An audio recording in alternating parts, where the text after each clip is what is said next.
Hello and welcome to the Let That Shift Go podcast. I'm Noel. And I'm Lena. And this is where we talk about the good, the bad, and all the shift in between. We'll just talk mad shift. Let's get into it. And on this week's episode, when the noise gets too loud, the call for change. Mm-hmm. We're feeling the squeeze. Feeling the squeeze. Yeah, it's getting a little hectic around life. Right? Yep. Odd pressure is just kind of confounding all around. Yeah. It's like nails on a chalkboard. Not sure what it is all the time, but it's there. Yeah, you almost feel like you're like, I've been trying to get away from like self-help kind of books lately because I'm just too overwhelmed with things. So trying to watch Korean dramas or TV shows or like different kind of music to make me laugh kind of thing. But somehow I still see some sort of message. Still finds you. Yeah, still finds me. But first, let's get into these skin deep cards. You want to go first? Sure. Okay, so my card is from the healing deck. And the question is, if you could make a tagline for our relationship, what would it be? A tagline. Ready or not, here we come. I like buckle up, it's going to get bumpy. Oh, yeah, I like that too. That's even better. Buckle up, it's about to get bumpy. Yeah. All right. My question is, what do you think has the greatest influence on our relationship? Ooh, the greatest influence our relationship is, I would say it's our need to evolve or to discover more about ourselves. And one of the biggest influences is probably, things that like change. The thing we're talking about right now, change that comes up is something that influences our relationship for the good, because I think we're both at a point now where like, what is this about? What do we need to learn from this? When it's too uncomfortable to stay the same. Yeah. It's like, all right, we got to go in. So I think that is definitely something that has affected our relationship for the good. Because it's from a level of awareness that there's something to be gained from whatever happens.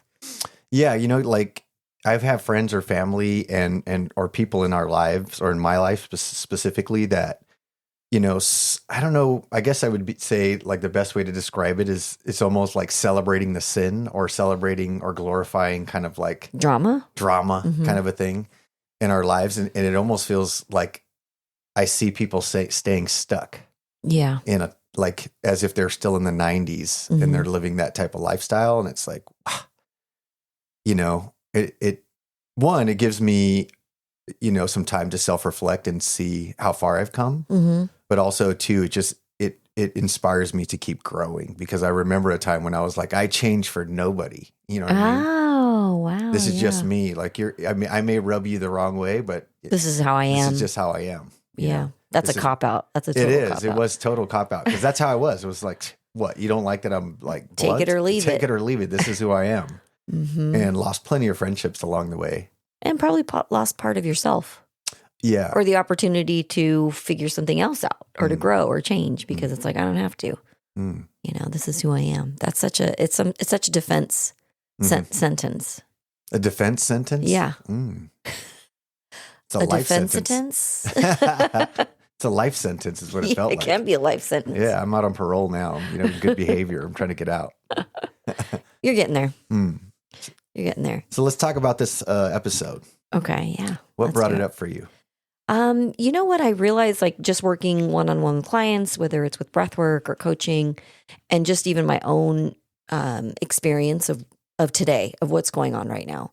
And what I'm noticing is that it's more and more people, more of us, more of even myself, are feeling this squeeze. Like, why am I so uncomfortable? A lot of people are having trouble sleeping lately.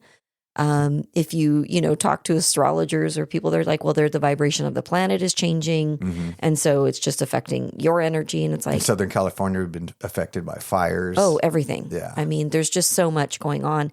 And I feel like though, when I get excited, because there's this opportunity then to look at your discomfort and to see, well, what needs to evolve, what needs to change. And I think that more and more people are just feeling this literal squeeze of the things that, you've been tolerating. Well, I don't think people are excited like you are. No. I think that takes some Yeah. self-work to be excited about those things. Because the squeeze. Yeah. Or maybe just a level of confidence that you can do it. I love that you're excited about it. I'm though. excited about, I mean, this, digging at your triggers excites me because it's like you have a treasure that is lying right underneath that trigger. Let's go see what it is. Let's go get it. And it seems like for the most part, we've been just floating along and people don't really need to look at it. And, you can just tolerate the things that are there that maybe are decisions you regret or things that, people around you or relationships that you formed or the job you took. And it's like, well, it's not that bad. Yeah. And we can also kind of distract ourselves with other things Yeah. keep us occupied. But it feels like now, like the volume is getting turned up. So whether it's on things that are dormant, that you've just been, I don't really think about that. But maybe there's this calling for, an evolution of you and those things can't go with you. Yeah, the volume keeps getting turned up louder and louder. Yeah, it feels right now like the volume is getting turned up. We're feeling more stress. We're feeling more uncomfortable. And that's what I've been noticing. So when we were thinking about an episode for today, I was like, I'm telling you, I'm not the only one that feels this way. It's not just people that come here. I think that this is collectively something that's happening, that we are being pushed to look at ourselves. We're being pushed to go in. Yeah. Right? Because there's so much fear. There's just even the smallest things that you've just been like, well, I don't really have to change that. And it's like, yeah, you do. Yeah. Because you're not even aware of how that programming is running in your undercurrent. Yeah. Well, I mean, just a little anecdote. I was, like I said in earlier, I was trying to kind of get away from self-help. And so I kind of dove into like a Korean drama. And then I also watch the TV show Suits. And somehow... Both of which are full of drama. Yeah, exactly. So, I guess I don't know what I was thinking, but I was trying to get away from the self-help part. But one of the episodes involved suicide. And we've had people in our lives affected with that, and I really hadn't had to deal with kind of how that affected me. And I've seen plenty of shows with suicides involved, because a lot of them will have like a message in the beginning that says, if you're thinking about this, call 1-800, the 1-800 number for suicide hotline. But this episode, I wasn't watching it for that. It wasn't even supposed to be, but it just happened to be in there. And I just started feeling really emotional, and I didn't really know why until then I started playing flashbacks of kind of memories. And I realized that I never gave myself time to grieve that particular time in my life. And the loss or the sense of loss that I felt. And, it brought up such this abandonment issues and all these things. And I was like, wow, why is this coming up so heavy? And then I was just trying to watch TV. Yeah. And I was just trying to watch TV. And then I'm watching Suits, and it happens to be about like everybody in the main character, Harvey's life is like leaving and going and taking different paths and finding that they have to move on with their lives. And he's dealing with this abandonment thing.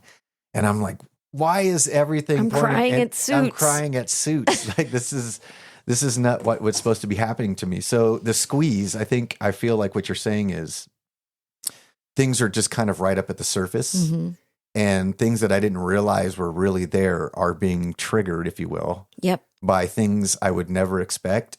But the beauty was I was able to kind of process something that I had never even thought about that I needed to even process. It just was something that I skipped over. And finding that this stuff is just popping up even when I least expect it, when I'm not looking to try to heal something, is maybe evidence to what you're talking about. Yeah. There's something that they call it, they, whoever they are, is divine discontent. What's that? It's a deep, unshakable knowing that something has to change. And I think that there's just that alone, a deep, unshakable knowing that something has to change. So there's this feeling of being restless, impatient, or even like time is running out, right?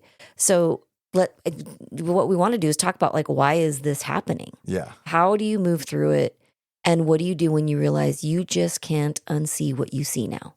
Like you're watching that show Mm-hmm. and suddenly your body is having a reaction. You're going into emotion.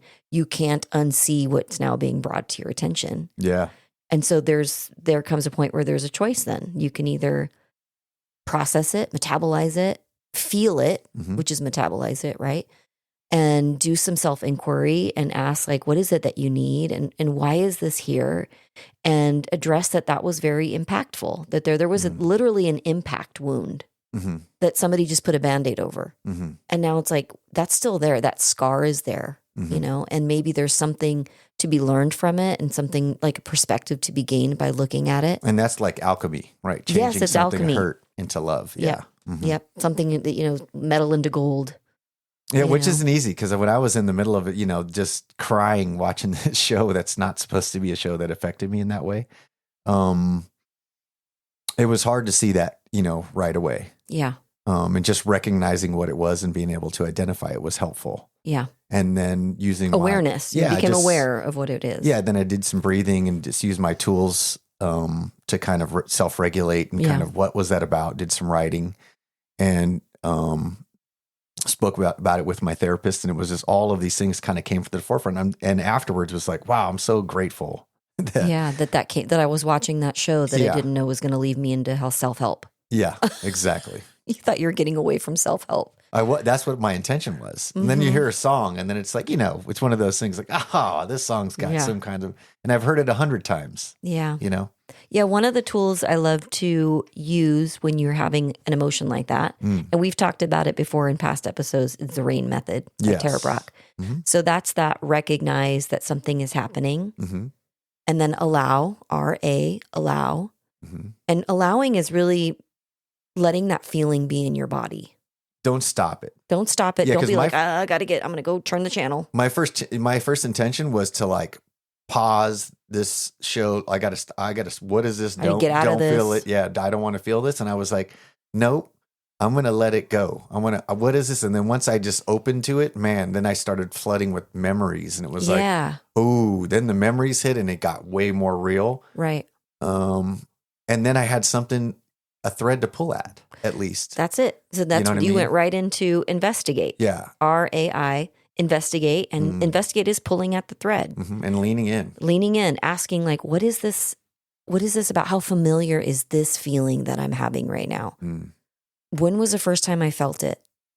Right. And then just letting yourself be with that memory, see it like a movie in your mind. And then comes N, nurturing. And what that means is to, you know, almost like you're assigning a new emotional pattern to that memory and being able to go back to that part of yourself or that time and that impact and be able to do what needed to be done or what would have been more helpful at that time. So whether it's just seeing yourself as a child or as a young man, whatever time that was, and being like, hey, what do you need? And you're safe. What would have been helpful to hear? What would have been helpful to hear? If you had just the most knowledgeable friend or someone, you know, you trusted and loved, and they came to you, what would have been helpful for them to say? What would they have said?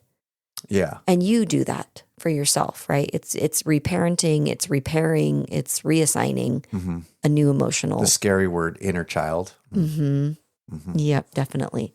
But that's a tool that you can use. So when you're feeling squeezed right now, or there's some, you know, that divine discontent is starting to come up, you know, instead of panicking, right, is just to get really curious. That's going to be the thing that is going to lead to healing. Yeah. Don't push down those subtle nudges. Nope. Yeah. We tolerate discomfort until we can't anymore. And right now it feels like the time of we can't anymore. Right. And life is going to nudge you until you finally listen. So you were trying to not go into any kind of self-help and life's like, nudge, nudge. You can't outgrow a situation. You need to grow into it. Yeah. Right. Yeah. Grow through it. Yeah. Yeah. That something needs to change. It's not random. Because I kind of feel like, you know, when your parents are like, when you get older, you'll understand. You know what I mean? You're like, I'm old now. I still don't understand. Like, well, I'll outgrow that fear or that, but you don't outgrow them. You don't. You don't. That, like, especially fear. Fear is a very primal emotion. You know, so you're not going to outgrow it. Why don't you just lean into it, see what it's about, ask it what it wants, look it in the face, Like any monster, when you look it in the face, it usually, okay, it can start to dissipate, right? But it's, a lot of it is just, it's happening when maybe you've outgrown a situation. So even being, in a job that you've never liked, right? Or you're still in it and you've outgrown it a long time ago. But you know what? It pays the bills. Yeah. You don't feel supported or you don't feel find you can purpose. Tolerate it. Yeah. You can just show up every day. But when you start to, get these kind of nudgings and this pushing, and you start to really feel it in your body, which I feel is what's happening, is that this is a time to look at what needs to change, what needs to grow, what part of this feeling can't go with you into what you're becoming. It's no longer just what you're doing and how you're just surviving. There is a becoming that's happening. Being really honest with yourself. Yeah. Yeah. And really leaning in. So some of the signs that you're experiencing this divine discontent, and I love how you phrase it as divine discontent, because it just sounds a little bit more approachable, or like you don't want to run from it, that it's something that's divinely appointed for you, not at you, is, feeling drained in certain spaces. So whether it's in a group of friends, whether it's at a job, whatever it is, if you feel drained by something, you're probably not being nurtured by it, and you deserve to be nurtured. You don't just have to survive something. You can thrive. That's possible. You start fantasizing about drastic changes.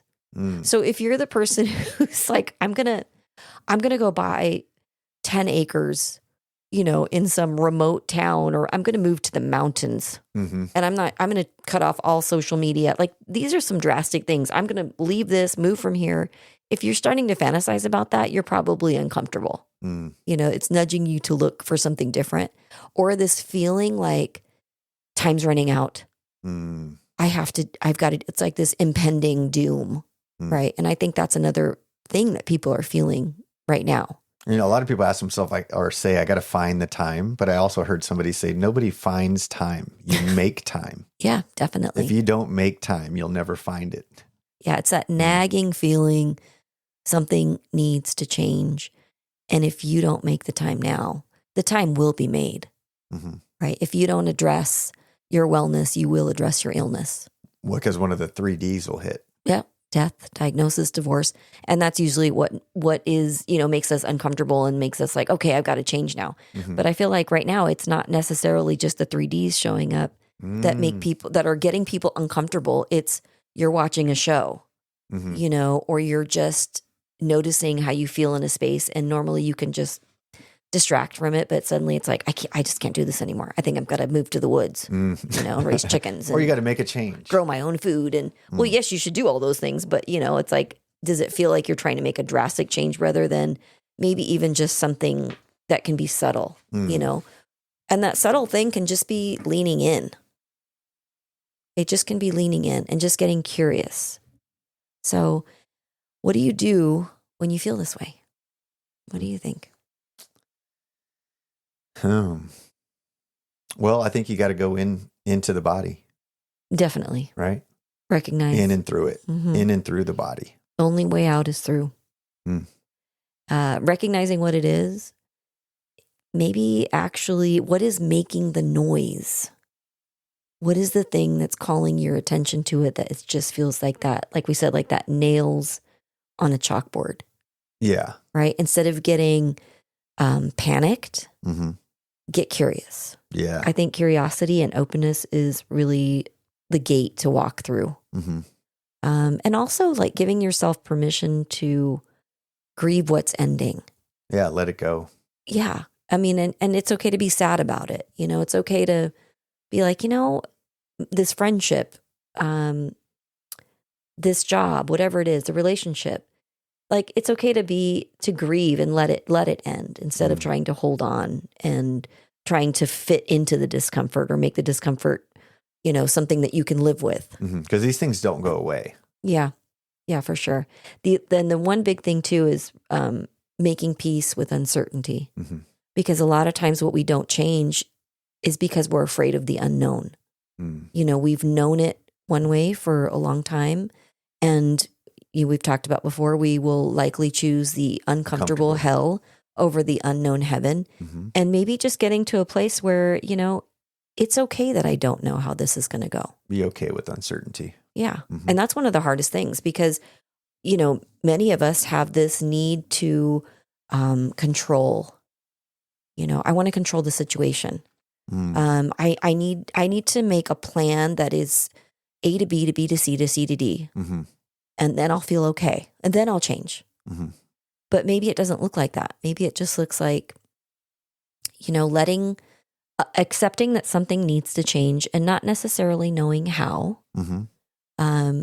but just leaning into the work of clearing it, the work of, Curiosity of going in. Yeah. Yeah, definitely. So rain method, I think, is something that could definitely work for this squeeze and, this loud, it's just going to get louder until it cracks. Mm-hmm. And then you have to listen, right? You can run from it as much as you want. Just know you're not alone. Like a lot of people are going through this right now because we're evolving Mm-hmm. and we're being forced to look at the discomfort and lean in order to clear what is not really us, what's really not the self. Mm-hmm. Because there is this great becoming that's happening, and don't be afraid, just lean in.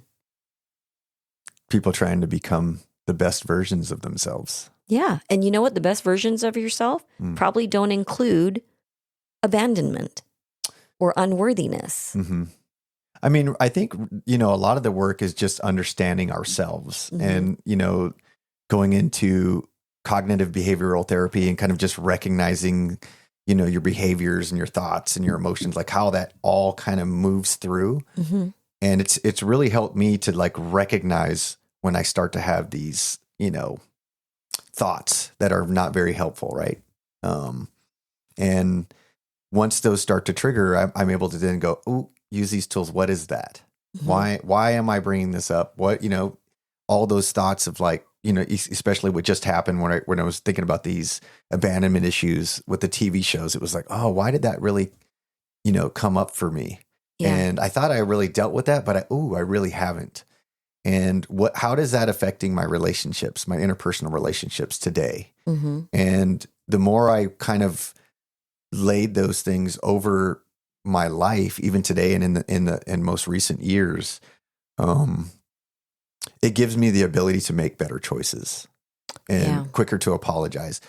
Finding these ways to just be better with all these things and allow them, it makes it easier for me to deal with. With this cold plunge that we talked about, it's like I'm so afraid to go into some of these things. Mm-hmm. But I find that the more I just allow, and don't shut down this TV show making me cry, the more I allow them to come in, the easier it is to kind of use those tools, find a way to emotionally regulate myself.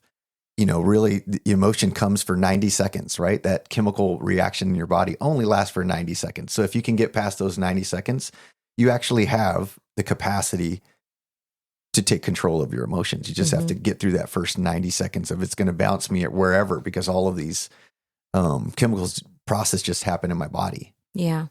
I think in having, some level of tenderness for yourself, that when things come up, instead of shaming yourself for feeling that way, or like, is it a moment of feeling weak or angry or whatever? It's just really having a moment of tenderness and compassion. It's something missing. Self-care is something that's missing from a lot of people's lives. Mm-hmm. And self-care is not just getting a massage. No. Yeah. Or your nails done. It's actually listening. Finding joy. Yeah. Listening to yourself, finding joy. Yeah. Doing things that bring you joy, but not superficial joy. It's that like a deeper, I don't know, there's just something deeper in joy that is available to you when you take the time to come back to center, come back to yourself and ask, what do I really need right now? That self-care is asking what you need. You see, I did, was reading all these self-help books, and sometimes I'm like, gosh, I can't take anymore. But see, when I tried to find some other distraction, even an audiobook, something will pop in and I'm like, oh, this book is about this in the background, and it has to do something about with what I'm dealing with, or maybe it's just because I'm now looking for that, you know? And you even, the whole thought of like just constantly being in self-help, sometimes it's its own distraction. Yeah. I think it can be. And I was trying to look for something to kind of distract me. But I find the places that I found the most growth is in places where I find time to self-reflect and kind of Yeah. Going in. Yeah. Like it's time to go in. Mm. And a lot of times just that, constantly being in the self-help. I need someone else to tell me the answer. Well, maybe this thing will be the answer, is instead embody the things that you're learning. But really it's going to be going in. Mm-hmm. Going in is where, you have this innate healer in you. And Mm-hmm. sometimes if you can just get quiet enough to listen to it and let it speak, there's just so much more to be gained there than looking outside of yourself. I think the fear for me was always that if I pull these things up and really feel them, it's going to change who I am, like for the bad. It makes, because I feel like all of these quote unquote bad things that happened, forced me to create this armor and this shell of a harder person, a persona. Yeah, persona. And I feel like I think the fear for me prior to doing some work was that it would make me worse. That I would be even crazier, you know what I mean? Or meaner or something, because I allow it to affect me. Wow. Yeah. I bet you're not alone in feeling that. Yeah. That was the absolute fear. Why would I want to go and do inner child work? No, I'm not doing that. Why? I've already dealt with that. I don't want to deal with it. I don't want to do it again. Yeah. Why? But what I found is that in and through the body, right? The breath work, that first time I did breath work, experiencing it in that way and bringing up a memory in such a way in an altered state of consciousness through breath work. Metabolizing it? Yeah, totally shifted into like the way that I experience it, because it's totally different than talking with a therapist about it, because you don't really feel it. But and that's all it wants, is to be felt. Yeah, and similar, like I got into that same feeling just watching this show, because I was more open to it, because breathwork, I think, has opened up a pathway into like feeling things. These shows now, boom, will pop up, and there it is. Your teacher's here. The teacher's here. Yeah, shine your sign. And I've been trying to get away. Oh, I don't want to read anymore. And then I watch a different TV. Oh, there's the message still. It's still going to find me. And I think that's what this show is really about. Yeah. Is how things are just right at the surface, and there's subtle signs that we keep ignoring or pushing down, but it's your time. It's the time. Yeah, I agree.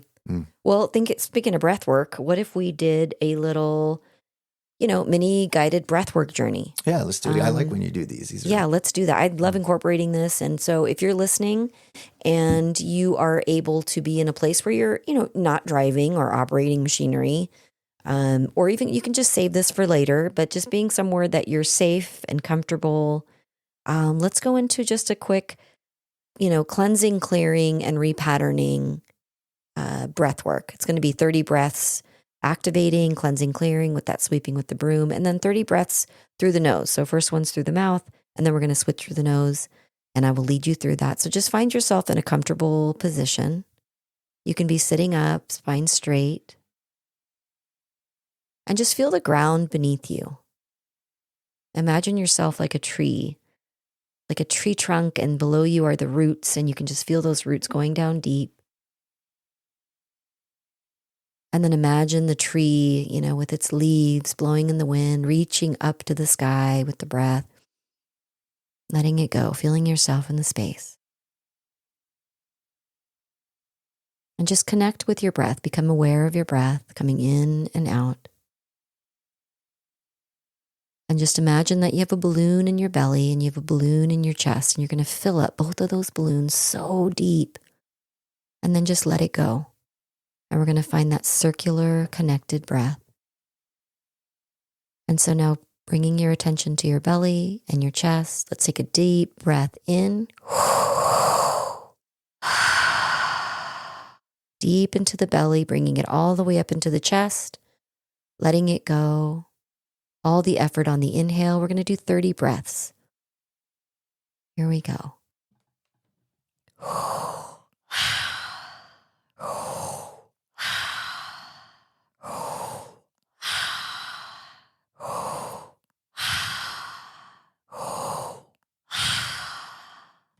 And with each inhale, I want you to pull in clarity and momentum. And with each exhale, release what's no longer aligned. Feel that energy build, move through the resistance.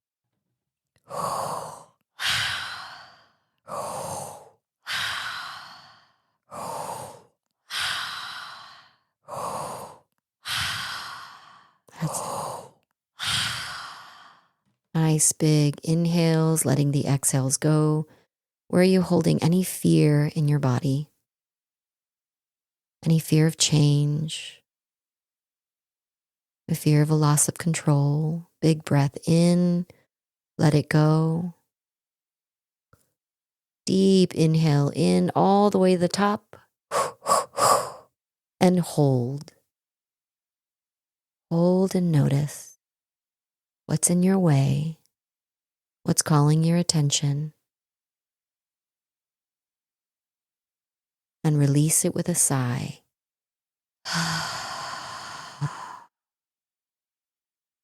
Just pause here for a moment.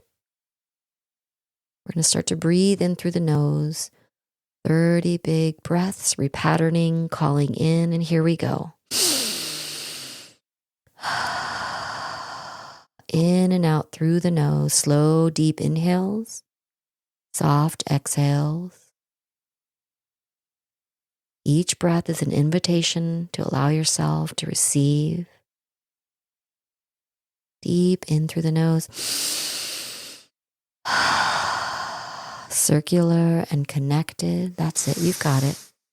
What do you want to call in? What is this next becoming of you? What have you been tolerating that you want to let go of? Sweep it all up. And on the exhale, feel yourself letting it go. Almost there. A few more big, deep breath in through the nose, letting it all go.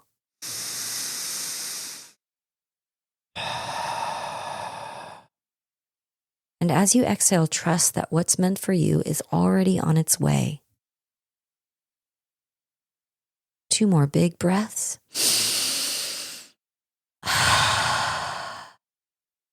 One more big breath in and let it go. Empty, empty, empty, slow and soft. And holding here at empty. Holding air and empty so you can receive. And just notice. Feel that connection with your body. And when you're ready, take a big, deep inhale in through the nose. And let it all go. And just keeping your eyes closed, feel the ground beneath you. Feel the activation of energy in your body. And just know, you don't have to figure it all out right now. Sometimes just clearing space is enough. And just trust that what you're feeling, what's rising up, is leading you where you need to be. And just slowly blink your eyes open, coming back into the space. Maybe shaking out your hands, moving your neck from side to side. Feeling that connection with your heart, with your center.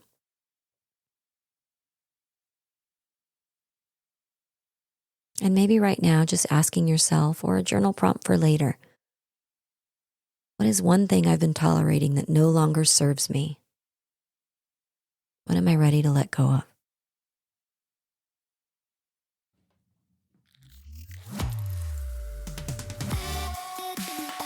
All right, that's been another episode of Let That Shift Go podcast.